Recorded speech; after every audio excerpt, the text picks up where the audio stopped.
Hi, everyone. Welcome back to the Get Naked with Dr. Kate podcast. I'm Dr. Kate, and today I'm so excited. I've got Dr. Tara here with me. Woo! Hi. Hello. I'm ready to get naked. Let's do it. It's time to get naked with Dr. Kate. I'm your host, Dr. Kate Balestrieri, a Beverly Hills-based psychologist, certified sex therapist, and the founder of Modern Intimacy, a national therapy group. So let's dive into all things sex, relationships, mental health, and answer your questions with practical solutions and real answers. Each week, I'll share insights to help you build a healthy relationship with yourself, with other people, and with your sexuality. It's time to start thriving authentically. So let's get naked. And if you like this podcast, hit the download button so you never miss an episode. And don't forget to leave 5 stars and a review. Should we do a truth or dare where every time we ask a question, we have to get it right or wrong? I didn't know that this show was so spicy. I mean, maybe. I'm down. Maybe not on the YouTube, but maybe on a different channel. Ooh, yeah. I'm totally down. I love nudity. I think my followers know. I love being naked at home. When I'm home with my husband, we both love being naked. Yeah. Because it's so comfortable. It is. Yeah, It and is we always so have good comfortable. temperature in the house. Like it's not cold, it's not hot. But how do you get to like the same temperature, right, that works for you both? My partner and Right. my partner's a hot box, and I am so Oh. cold all the time. We can never agree on a temperature. Oh, what's the temperature you sleep in? 69? No, my partner would love that. I require something in the 70s, like a 72. Really? Yeah, I'm freezing. Oh, I you're like know. a cold bunny. I am. I have a cold heart, apparently. Not really, but We sleep in 69 degrees. Do and you? It's perfect. Yeah. is that intentional? I don't know. I feel like it is. I Yeah. feel like the universe is like, Tara will enjoy 69 degrees That's the right temperature. in bed. Yes. Yes.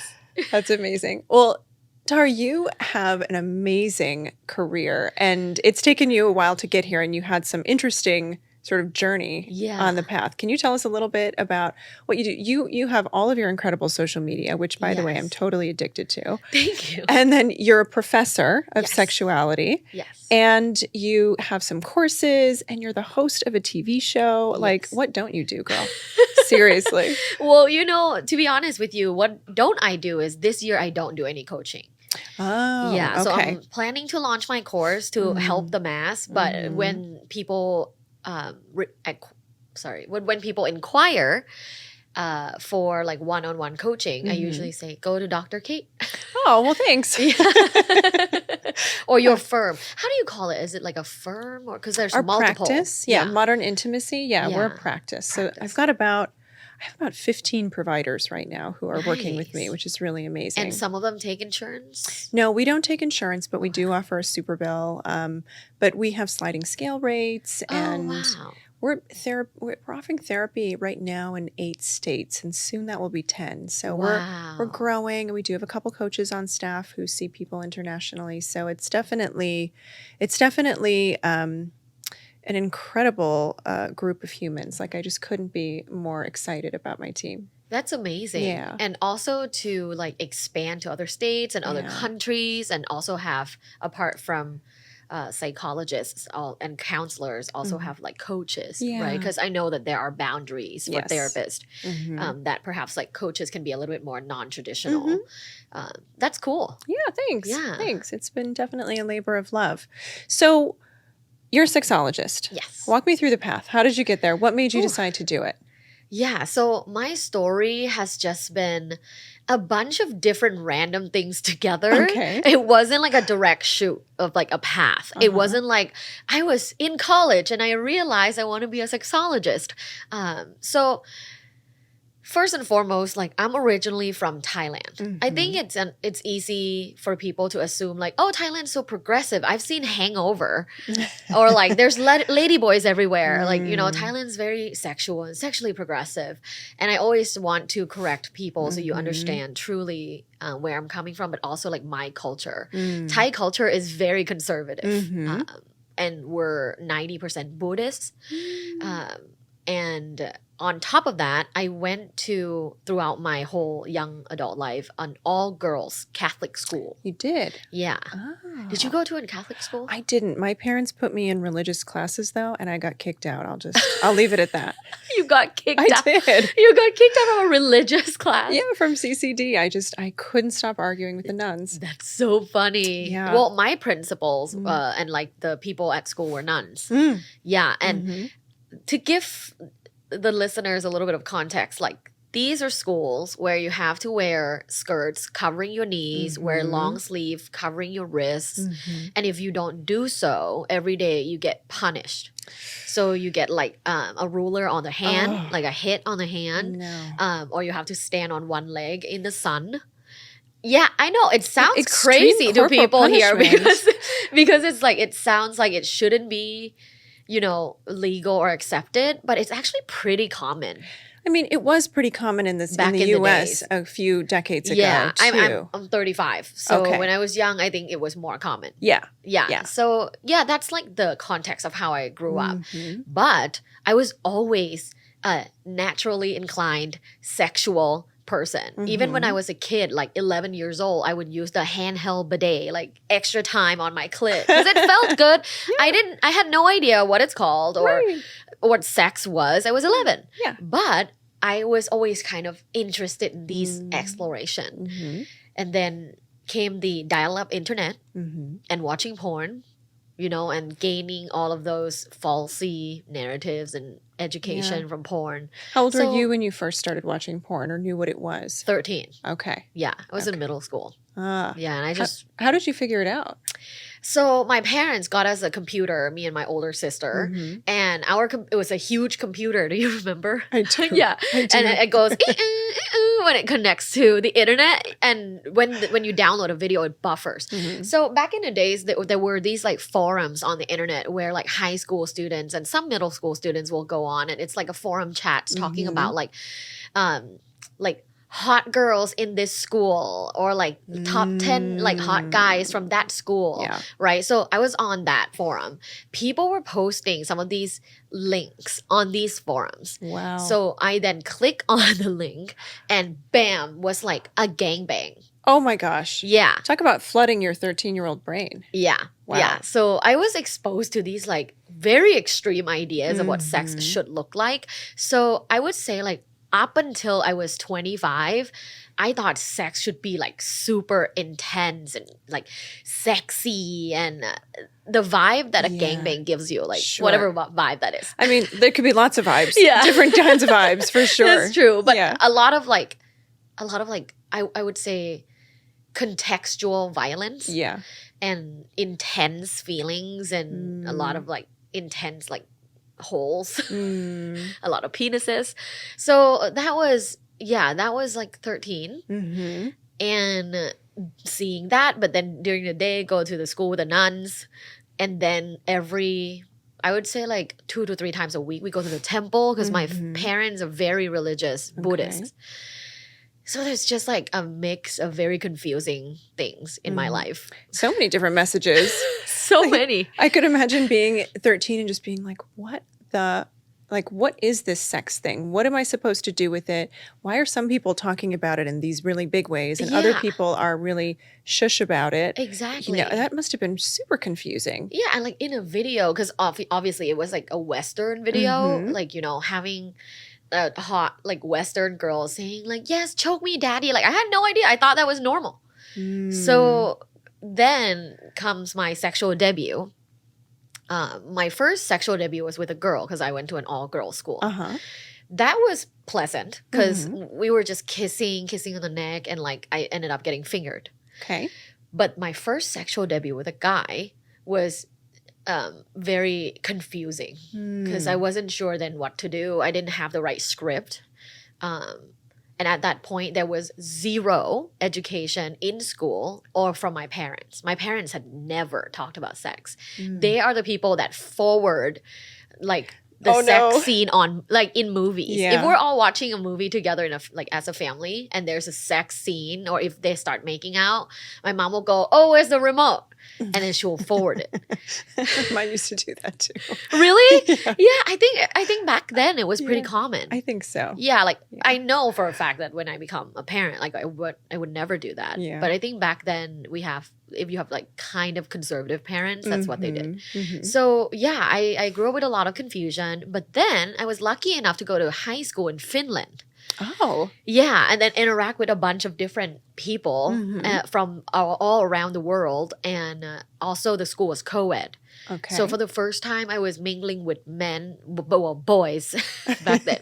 I wouldn't give them that kind of credit. I was mingling with boys at the time, right? Because up till then, I've seen boys from afar. Okay. Because our school was all girls. Right. And you I have a didn't sister. You don't have any brothers. Right, no. Okay. Yeah. And my dad's a lawyer, so always working, like never saw him. So this school in high school was my first time mingling with boys, hanging out with them at night, going to parties with them, and also seeing them naked. Because in Finland, they go into saunas naked. Oh, co-ed. Yeah, co-ed. Interesting. Multiple generations as well. Wow. So it's normal if Uh-huh. you go into like a lake, a cabin vacation, and there will be a big log saunas outdoors to go in and see like 65-year-old men with their balls hanging. Very common. Yeah, very common. So wait, that is just like such an interesting contrast from how I imagine they do things in Thailand and certainly how they do things in the majority of the US. How do you think that shapes the young people's minds about sexuality differently? Ooh. I think first off, in Finland and that culture and the nonchalant feeling of nudity helped people normalize being naked and being comfortable in their own bodies. The feeling I did not have for a long time until I was 30 because of when I was young, covering my wrists and my knees and, you know, all of these messages that I had received since young age, since I was 3. Right. So when I went to high school and saw how people were so comfortable, the girls like took their clothes off. I mean, they had like really great boobs because, I mean, Scandinavian ladies. I happen to think all ladies have great boobs. Like I'm a big boob fan. When I went to school Not a fan at the of time, big boobs per se, but a big boob fan. All boobs. All boobs, All yeah. boobs, yes. I am now a fan of all boobs, but I worked on myself a lot. Because when I was young at that time, I was very embarrassed about my body. I was a skinny, scrawny little girl from Asia, and I was going to the school, and all these high schoolers looked like they were 30. Like, they looked like Britney and Justin Timberlake. Like it just wasn't something I was used to. And then they were comfortable with their bodies. And then they were like strutting around, going to parties. And I was just like, wow. And back then I remember I wanted to fit in. So I would like mimic the confidence. Wasn't feeling great about myself internally, but was mimicking confidence pretty good. So that was high school. Then I came to America. And I lived in LA. LA was, to me, a very sexual place, you know, and sexually liberated, if you will. Although I know that there are pockets that are very, very conservative, but it just feels like LA is very open. Yeah, it can be. So in my mind, I was like, wow, like, what is this world, you know? But I came to LA to study relationships. Okay. So I was... After high school, I was always interested in like human relationships, but I wasn't sure what to study. Should I study sociology? Should I study like psychology? Should I study communication? Should I study anthropology? I talked to my advisors and they were like, honestly, you can study whatever in undergrad, and I'm going to be real with you. And this was a good advisor. He was like, I'm going to be real with you. Most people don't end up doing stuff that's related to their degree. And so I was like, okay. So actually my undergrad was business. Oh, but the course that I liked the most was human communication. And so my master's was in human communication, focusing on interactions within relationships. And I remember my very first paper that I wrote, and I collected qualitative data that I wrote, and I actually went to conference to present and then publish it as a grad student, was on effective strategies for long-term, long-distance relationship. Oh. So yeah, that was like what I was studying Okay. at the time. And my personal life was a mess. Were you in a long distance relationship? Yes. So I was in a long distance relationship at first. Did not work out. I started dating many people. I just went on like a dating spree of, I probably have dated like over 100 people. I believe that. Yeah. Yeah. Like I've just gone on dates and like try again. Sure. And I did not stop and take the time to realize that there were many things about me that needed attention. Oh. And I was always seeking external validation from people. And as someone who's good at mimicking and presenting myself confidently, I think nobody ever realized that I was very insecure until I finally stopped and started healing myself. But even then, I got into a marriage in my 20s and failed, in my opinion. Although kind people have said, don't say that. I'm like, It's no, not a it's okay. failure. I like saying that it it's failed. a pivot. It's a pivot. It's a pivot, yes. I'm a Virgo, so I'm Okay. hard on myself. Well. Like, it failed, okay? It's fine. But all of that personal journey, that actually pushed me to pursue becoming a sexologist. Oh, okay. Yeah. Along with the background of like studying relationships and continuing my education path.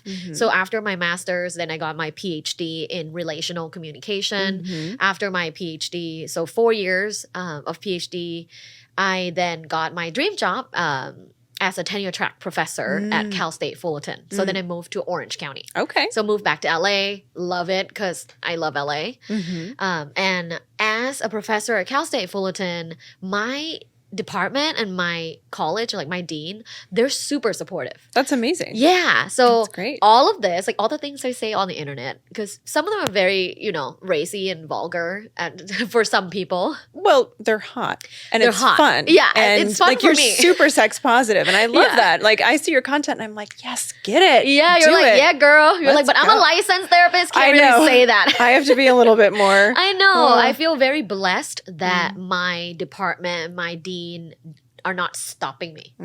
That's a huge privilege that I need to acknowledge, that like I have support and not everyone get to like explore career wise like this and personal relationship as well. Because when I had my divorce, it was very, very, very hard. Oh, I imagine. I ended up requesting like teaching online so I don't have to like see anyone. And just, yeah, it was really hard. I'm so sorry. Thank you. Yeah. It was not something I like even, I didn't realize until it happened. And I was the one requesting it. And he was shocked. Yeah. He did not see it coming. Although we haven't had sex a long time. But he did not see it coming, and it was really hard because he felt like, I don't know, I wouldn't use a word that I don't know for sure if he said it, but I feel like he might have felt betrayed. Sure. Because I didn't give him enough notice. Interesting. Yeah, so that ended. I am now married with my my new husband. Your second husband. I'm on my second, It's LA. That's it's LA, a regular basically LA. your first marriage. Basically, first one was a trial. I wasn't a grown up. I Yeah. totally am accountable for that. Yeah. Worked on myself. Worked on helping empower other people that were in my position where they just kept dating other people and kind of do damage. Like I was dating people and doing damage, like leaving them here and there and not communicating and all of those things. So yeah, my personal life and my professional life all kind of collide. And here I am being able to spread sex positivity. It's a blessing. It is. Well, let's talk about that. Like, how do you define sex positivity first? When I think of summer smells, I think of sunscreen, salty beach air, barbecue on the grill, and unfortunately body odor. But not this summer. Thanks to Lumi Whole Body Deodorant, BO will no longer be an unwelcome guest at my summer plans. Their pH-optimized formula is clinically proven to block odor all day long, and not just for underarms. It's for everywhere we get odor. underarms, private parts, feet, under your breasts, you name it.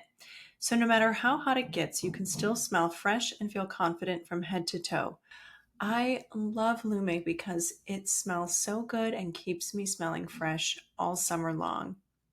Lume's starter pack is perfect for new customers. It comes with a solid stick deodorant, cream tube deodorant, 2 free products of your choice like a mini body wash or deodorant wipes, and free shipping. As a special offer for listeners, new customers get 15% off all Lume products with our exclusive code. And if you combine the 15% off with the already discounted starter pack, that equals over 40% off their starter pack. Use code GETNAKED for 15% off your first purchase at lumedeodorant.com. That's code GETNAKED at lumedeodorant.com. LumeDeodorant.com. Yeah, I think sex positivity is a state of being, of unapologetically embracing your sexuality and communicating it clearly. So that's like my basic definition. What about you? I think sex positivity means a couple of things, but it is sort of like an embodied openness about sex. Now, it doesn't mean that you have to like all kinds of sex Right. or participate in all kinds of sex. But when I say an openness, I mean that you don't judge yourself and you don't judge other people for the kinds of sexual fantasies and practices that they maintain, pending everything is consensual, right? Because if it's not consensual, it's not sex. Right. That's a So- different, that's a different conversation. Exactly. So that's the assumption there. And again, it doesn't mean you have to like everything or even understand everything or want to do everything, but it does mean that you take a position that sex is something that can be important in people's lives. It doesn't have to be. Right. And to the degree that it is important in people's lives, like they get to define what it means to them. Yeah. And we're just not going to judge that for Exactly. ourselves or other people. And so maintaining that openness, I think, really gives people a framework of a lot more acceptance and integration of sexuality into their identity and into their day-to-day lives, including like holding on to that zhuzh, that energy that can just sort of be present when you allow it to be, right? Because when we spend a lot of time being negative about sexuality or shaming or restricting it, we restrict parts of ourselves too. 100%. Yeah. I often say that, like, when you judge other people, you're judging yourself. Totally. Yeah. You're Yeah. not doing yourself any justice. Like, let's all like embrace the to each their own, the don't yuck other people's yums. You Right. know, it's a waste of time to me to be hating on other people. Totally. I was thinking about I'm this. always like surprised when someone takes so much time to hate on other people, especially on the internet. I know. Like, Don't you have don't things you? to do? Yeah, don't you have things to do? Like partners to hang out with, family to raise. Yeah. A job to do, like yeah. bills to pay. Like I always think about that. Like I wish I had that kind of luxurious time in my day where I could be so critical of people online. I mean, I wouldn't, but I often wonder, like, what is that? What's going on there? But yeah, I think about like this judgment. I was thinking this morning about it because I'm about to embark on a new style of exercise, and I'm Ooh. really excited about it. What is it? Pole dancing. I know. Wow. But I'm a little bit nervous about how do I do that in a way that stays integrated while also sort of like respecting the boundaries of my profession online. And the reality is, like, I don't have to put that content online, but I really want to for so many reasons, right? I think we've conflated the idea of pole dancing with something sexual. Right. And it isn't inherently sexual. exercise. Exactly. So I think that that's an interesting conversation to have online and to talk about sex positivity and neutrality and all the Right. things. But I was thinking this morning about all the judgment that I anticipate receiving. And I thought, you know, I feel really bad for the folks who are going to, you know, be keyboard warriors and spew hatred in my direction not because I can't withstand that. I make You sense have of an the amazing judgment. life. Like, I'm sure that's like a huge buffer. Yeah. Right. I think it's yes. really hard for people that are young, like young influencers, to get them just because they Yeah. don't have that kind of buffer. Like, you have maturity, you have your credentials, you Yes. have your practice. Exactly. Like, you have a lot of buffer I do. that, like, I don't need to listen to this bullshit. True. I have a lot of Yeah. privileges in that Yeah. way, right? You know, I can separate myself from the judgment. But what really struck me is like, I don't worry about myself so much. I worry about like, what is that restrictiveness doing to those people, right? Like the folks who are going to judge other people for really embracing their sexuality or embracing their bodies or being in their bodies in a way that maybe they don't understand. And I think, how much pain are they sitting with in the way that they restrict themselves and hold themselves back, that there's so much like angst and vitriol that needs to and they come have out. to exhibit it on Yeah. the comment section. Yeah. Yeah. You know, I say go for it. Post Well, thank all you. of your pole dancing videos. I'm so excited to be, I'm going to be like the first person. It's like, yes, girl, yes. You can come over and do it too. I really want to That'd be try, but fun. I have zero core strength. Well, we're in the same boat. We'll do floor work. Any core strength I have is from hunching down from my IBS. And laughing. Oh. But yeah, I actually get that all the time. The negative comments from the people that, but I, similarly to your perspective, I try to actually be compassionate Totally. about the people leaving these comments, because God, what kind of life are you living? Yeah. You know, like people that comment like, can't believe you're a professor, what a disgrace. Exactly. And so, Puke emoji. I'm like, great. Yeah, like if you feel like me, being comfortable with my sexuality, trying to help others feel comfortable with their sexualities is bothering you, so much so that you have to leave this comment on a stranger lady you've never met, something was wrong with your life. Totally. And it really speaks to like the compartmentalized way that sex negativity impacts people, right? You can only be sexual over here in these like dark corners of your life, but in your professional life, how dare you? Like, why are these two things incongruent? Everyone who's a professional also has a sex life of some sort, right? However they define that. Like your mom had you and she had a job, so right? And like attorneys have sex lives, Yeah. physicians have sex lives. Yeah. Why is there so much shame around having that integration of our sexuality present? And it's due to so much sex negativity and this this idea that we can't possibly be good and sexual at the same time. Like such an internalized, especially for women. Yeah. Like the Madonna whore complex. Exactly. It's so prevalent still. Yes. And I mean, we live in LA, so it's less scary. I bet people that live in like, I don't know, places in like the South or really More religious conservative. towns and cities, whew, the kind of things they have to go through, I have no idea. Yeah. Well, I have friends and family who live in the Midwest, and they'll message me once in a while and they'll say, "Are you sure it's a good idea to be talking about that online?" And I'll say, "Yes, because I'm educating people. It's And literally also, my job. It's your job. It is my brand. It is my job Yeah. to educate people You about have all sex." the credentials. Yeah. If anyone should be talking about it, it's you. Well, yeah, and you too. Yeah. So wait, how do you come up with your like quick little, you call them LuvBites? Yeah. Your quick little like Yeah. minute-long segments. They're amazing. I love that you get it. Oh, People totally. always ask me, what is LuvBites? I'm like, I thought it's pretty obvious. It's totally obvious. Yeah. It's like a little bite nibble size. of, Yeah, I love love bites. it. I dig it. I have a good team. I have, so when people ask me, you know, as a businesswoman, like how do you grow a personal brand?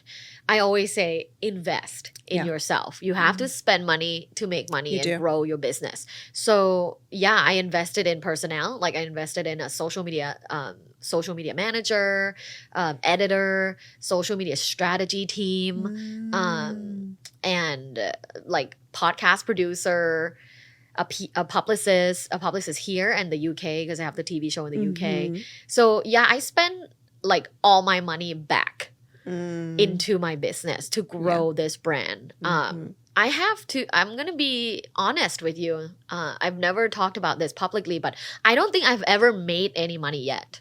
Really? Because I spend all the money back Yeah. to grow my brand. Yeah, I mean, I can relate. But I do make money from my job, right? As a Yeah. professor. Yeah. So that's like my living money. But then on social media, I do make money, right? From brand deals and this and that. So, but I don't get paid from my brand at all. I haven't taken any pay. I actually put everything back and invest in hiring more people or paying the same people more. So what makes it worth it for you, given that you're not earning anything with all of that labor that you're putting into and all that time that you invest? it's super rewarding to hear from people how much my quote unquote silly videos have helped them feel so much more comfortable with their sexuality and their desires and their needs and wants, and how to communicate that with their dates, their partners, their long-term married partner. It's really cool to see a big change from all these people that are interacting with my posts and my podcast in a way that I truly believe, and this might be a little bit delulu, but I operate on delulu all the time. I have big goals, but I truly believe I can create a big wave of change of sex positivity among Gen Z. That's my followers. Like most of my followers are Gen Zs. Okay. So yeah, like I just really think that I can create this big positive change, and I will continue to do so until the day I die. I love that. I love that. And it does make a big change. I will say, like, I'm sure you get tons of questions from people who are like, hey, I saw this and what does this mean for me? And how can I make sense of this thing that's happening in my life? And it is really rewarding because I don't know about you, but I didn't have any women that I could go to when I was younger to ask them questions about sex and get answers that didn't include a heaping dose of slut shaming. Yeah. So for me, I had a lot of investigation to do on my own as I became an adult, and I'm still learning. And that's one of the things I love so much about this work. Like, I know so much about sex and I learn something new like almost every day. Me too. Right? Like, I literally learned ending. about sploshing last year. Just last year. like great. And there's always new studies. Always. Which is so cool that there are more and more researchers now doing sex studies. You were talking about how in your role as a professor, one of the things that you talk a lot about is, what did you call it? The macro communication about sex and the micro? Yes. Okay, can you break that down? Yes. Okay. So as a part of my tenure profile, which I got early tenure. Congratulations. Thank you. That's why I feel like so much more relief and had a lot of energy to do my social media work. But as a part of my tenure profile, I co-wrote a textbook with 2 other professors. And this textbook aims to be like a comprehensive sexual communication education textbook. Can I buy this? Where is it? Where is it? I can gift you one. It's online. It's a textbook, so it's not in Barnes and Nobles. Oh, okay. It's published by Kindle Hunt, which is like a big publisher for textbooks.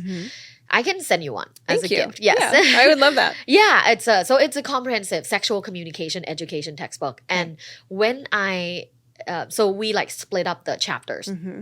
One of the chapters that I have to write, 3 chapters that are my main focus. Like we all have 6 chapters each, but my 3 main focus are communication before sex, communication during sex, communication after sex, and communication about sex. Love that. Yeah, so it breaks that down, different concepts within each chapter, and then all the research within it. So by writing this textbook, it really helped me hone into a way to explain sexual communication simply to anyone. Like average Joe can listen to me and be like, okay, gonna go talk to my wife about macro communication. So macro and micro sexual communication are the 2 types of sexual communication that everyone needs to be doing in their relationship. Macro sexual communication is communication about sex. This includes everything from your sexual boundaries, sexual history, sexual desires, things you want to try, perhaps your kinks, fantasies, expectations, frequencies, hormones, anything at all that's about your sexuality and the shared sex life you have with a partner. Nice. So talking about sex isn't something that you have once, either, at the beginning of a relationship or 5 years in, right? It's something that you have monthly. Yeah. And in my research, I found that people who were in the experimental group of having this conversation monthly for at least 6 months reported much higher sexual satisfaction. So I call these sexy check-ins. Make it cute and fun. yeah. Right? Rather than we need to talk. It's sexy check-ins. It's cute and fun. So I was like, okay, here are some of the questions that can lead you into this conversation. And then feel free to go ahead and look at this list of 100 questions and do them whenever. Okay. So the monthly sexy check-in can include something like, how would you rate our sex life this last month from 1 to 10? And I actually did it live in a live event with like 100 audience with my husband. Oh my gosh. To show them what it's like when we do it. Okay. Yeah. And we were brutal because that month was really busy. I think I gave it a 6. Out of 10? Yeah. And he was like 7.5 because men, they're easy. Like gave him 2 hand jobs. He's good. But yeah, so we did it in real life and show people like we had a really busy month. We didn't have time to have one of those 45-minute sensual session. So yeah, the sexy check-in can start with something like that. The probing question can be like, okay, what are some things that I can do, that you can do, and that we can do to improve that score by 1 point? I'm a slow and steady and gradual person because I know that in positive psychology, and correct me if I'm wrong, when you set small goals and continuously achieve them, you build self-esteem. Yeah. You're capable. Right. So I always tell people don't go in talking about what are some of your deepest, darkest fantasies? Because that's really hard. And I don't think people will share their true self. Yeah. Especially the first question about sex ever. Yeah. Even asking how do you feel about our sex life this last month from 1 to 10 is really hard. It can be, right? Because it comes with a lot of other context. And if you haven't been having a good sex life, what does that mean? Right. Can I actually say 2? Right. Or should I say face and say 5? I mean, that's one of the biggest ways that women get tasked with this sexual emotional labor, right? Taking care of their partner's emotional needs and sort of faking an orgasm. Exactly, right? Yeah. And that can be really dicey in relationships because it doesn't solve the problem. Right. Yeah. So I strongly encourage people to try and step up and be the person that initiates this kind of monthly routine and have their sexy check-ins monthly. Love that. So that's macro sexual communication. When it comes to micro sexual communication, it's communication before, during, and after sex. So it's communication within sex. Sure. Yeah, it's sexual initiation is a part of micro sexual communication. Feedback, compliments, dirty talk, all of that during sex is micro sexual communication. Pillow talk, laying in bed and chatting afterwards, is micro sexual communication. So there are lots of concepts within each of these. Sure. Research also shows that people who communicate non-verbally and verbally together combined during sex are significantly happier with their sex life and score higher in relationship satisfaction. So I think there is something to be said about silence during sex and people who are unapologetically and comfortably communicating. Yeah. I love that. And silence is not bad. It's not bad. It's not inherently good or bad, right? You can build a lot of tension with silence. Yes. And then also it can be super awkward if it depends on what your body is communicating with your partner. So because there's also nonverbal communication, which is a huge part of sex. Yeah. I feel like this whole sexual experience is nonverbal. And sprinkling in verbal can be really fun, right? Sexual compliments. Who doesn't love hearing sexual compliments during sex? Yeah, I mean, some people, but the majority of folks. Okay, I have a question about that actually in terms of the psychology behind it. When some people say they let's say, oh, I hate when my partner compliments me during sex, is it usually that they are uncomfortable receiving compliments in general? That's such a good question. And there's something that they can work on to accept and receive? I think there can be a lot of paths to feeling uncomfortable in that setting. One could be you don't feel good in your body or you don't feel sexy. When so someone says that, oh, your body looks so sexy, but you don't feel that. Yeah, so there's an incongruence there that brings up some dissonance maybe. And so that can feel wonky when you're trying to be in the moment or be sexy or feel sexy. But I think some other things can be I hear from a lot of couples sometimes the only time my partner compliments my body is when we're having sex. And so I think sometimes it can bring up resentments that maybe exist in the relationship in non-sexual parts of it. And they have mixed feelings about why is this only coming out when we're being sexual? I think for some people, it can feel really objectifying or it can feel insincere. And so I think for all of those reasons, sometimes people can feel mixed about hearing things from their partner, even if they might, on some level really want to be praised or to hear that their partner appreciates their body or whatever's happening in the room. And there's also a potentiality of it being like trauma-based reaction, right? Yeah, of course. Like if when they were young, like they didn't receive compliments or... Sure, maybe they didn't receive compliments growing up, so it feels really hard to accept that. Or they might have received a lot of compliments growing up, and maybe that was attached to abusive or exploitative dynamics that they had to endure. So maybe compliments don't feel safe. It could be a lot I have of so things. many questions for you. I can't wait for you to be on my podcast. Well, let's I do have it. like 100 questions. Okay, anytime. Let's do it. Yeah. Yeah. Well, thank you so much for coming on my show today. Yeah. I know you are so busy. You're going back to the UK to film the second Yes. season of your show. Yes. Yep. And then you have a course coming out soon. Yes. Can I you have tell a us a course little bit coming about out. it? Yes. So my course is coming out in April, and I designed this specifically to give people the sex education they never had.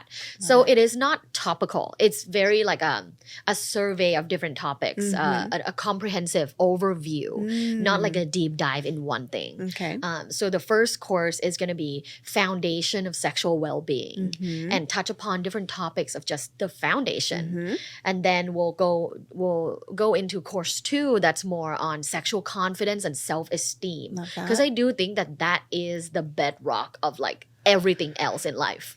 I mean, I don't disagree with you, right? When we like can having have high that. self-esteem Yeah. really helps with everything else. It does. So the second course is about that. And then the last course is a little bit more advanced and much more about embodying and communicating sexual empowerment and exploration beyond the norm. Yeah. So like it's like a taboos and progression. things. Yeah. Love it.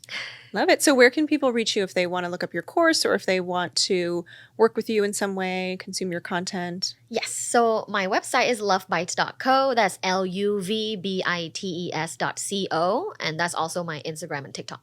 Amazing. Thank you so much, Dr. Thank Tara. you. All right. Thanks, everyone. We'll see you next week. Thank you for listening to Get Naked with Dr. Kate. You can follow me on Instagram and TikTok at Dr. Kate Balestrieri and on YouTube at Modern Intimacy. If you have questions you want answered on the podcast, feel free to email me at question@getnakedpodcast.com. Our Modern Intimacy team is here to help you and to provide you with support. Feel free to schedule a free 30-minute consultation at the link in our show notes. And don't forget to join our newsletter for insights, surveys, and articles sent directly to your inbox. You can sign up at modernintimacy.com/newsletter. New episodes drop every Tuesday. I'll see you next week. Disclaimer, this podcast is not a substitute for therapy and does not constitute a professional relationship with me, Dr. Kate, or with Modern Intimacy. This podcast is for education and entertainment purposes only.